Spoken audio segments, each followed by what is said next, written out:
Hi yours అందరికీ నమస్కారాలు। ఈరోజు మనం అన్ని రాష్ట్రాల పత్తి ధరలు తెలుసుకుందాం। దానికంటే ముందు మన ఛానల్ని కొత్తవారు పాతవాళ్ళు దయచేసి సబ్స్క్రైబ్ చేసుకోండి। చాలామంది రైతులైతే అండ్ మన వీడియో చూస్తున్నా కానీ లైక్ చేయట్లేదు రైతన్నలు, లైక్ చేయండి రైతన్నలు। మీరు ఎంత లైక్ చేస్తే మన వీడియో అంతా ముందుకు వెళ్ళే అవకాశం ఉంటాయి కాబట్టి మీకు లైక్ చేయండి రైతన్నలు। లైక్ చేస్తే ఫ్రీ కదా, ఒక లైక్ చేసుకోండి కదా, అలా ఎందుకు చేస్తున్నారు ఫ్రెండ్స్? కాస్త ఎంకరేజ్ చేయండి మా ఛానల్ని, థ్యాంక్ యూ। ముందుగా మనం గుజరాత్ రాష్ట్రంలోని కనిష్ట ధర చూసుకుంటే 5,500 ఉంది। గరిష్ట ధర వచ్చి చూసుకుంటే 7,285 రూపాయలకు ఉన్నది।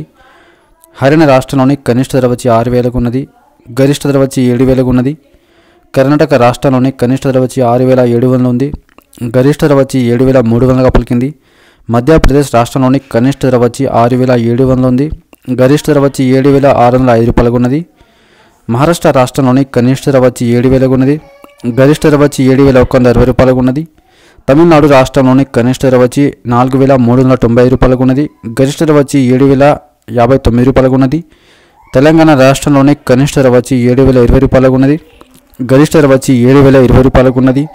ఆంధ్రప్రదేశ్ రాష్ట్రంలోని కనిష్ట ధర వచ్చి 4,359 రూపాయలకు ఉన్నది, గరిష్ట ధర వచ్చి 7,200గా పలికింది। సో ఫ్రెండ్స్, ఈ రోజున అన్ని రాష్ట్రాల పత్తి ధరలు మీకు కనుక మా వీడియో నచ్చితే తప్పకుండా లైక్ చేయండి అండ్ షేర్ చేయండి, కామెంట్ చేయండి, ఛానల్ని సబ్స్క్రైబ్ చేసుకోండి అండ్ వీడియో చూసినందుకు ధన్యవాదములు। థ్యాంక్ యూ, జై హింద్।